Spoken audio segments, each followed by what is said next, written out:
Once upon a time, in a quiet village nestled between green hills, there lived a kind-hearted girl named Amara.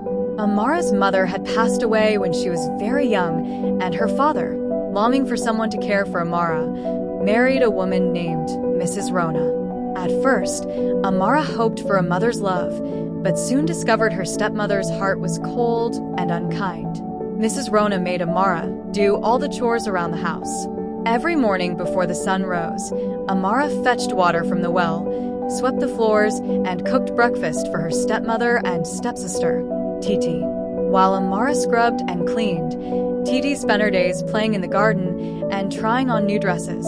Amara's father worked far away in another town, so he did not see how Mrs. Rona treated his daughter.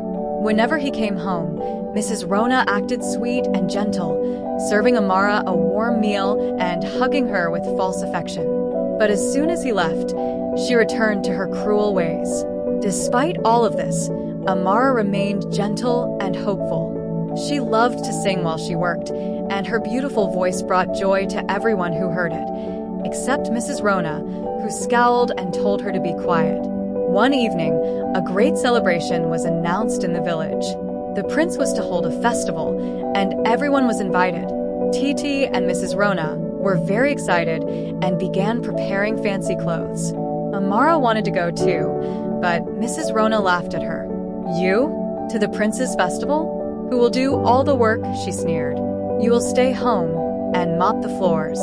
As Mrs. Rona and Titi left for the festival, Amara sat by the window, tears trickling down her cheeks. Suddenly, a gentle voice spoke from the shadows. It was an old woman with kind eyes. "Don't cry, dear," she said. "Kindness never goes unrewarded." With a wave of her walking stick, the old woman transformed Amara's rags into a dress of golden cloth and placed shining slippers on her feet. "Go to the festival, but remember, you must return before midnight." Amara arrived at the festival, and everyone marveled at her beauty and grace. Even Mrs. Rona and Titi did not recognize her. The prince danced with Amara all evening, enchanted by her laughter and song. As the clock neared midnight, Amara hurried away, leaving behind one sparkling slipper. The prince searched the village, vowing to marry the girl who fit the slipper. When he came to Mrs. Rona's house, she pushed Titi forward to try the slipper, but it did not fit. At last, Amara came from the kitchen. The slipper fit her perfectly. Amara's kindness and patience were finally rewarded. The prince married her and welcomed her into the palace, where she was loved and cherished.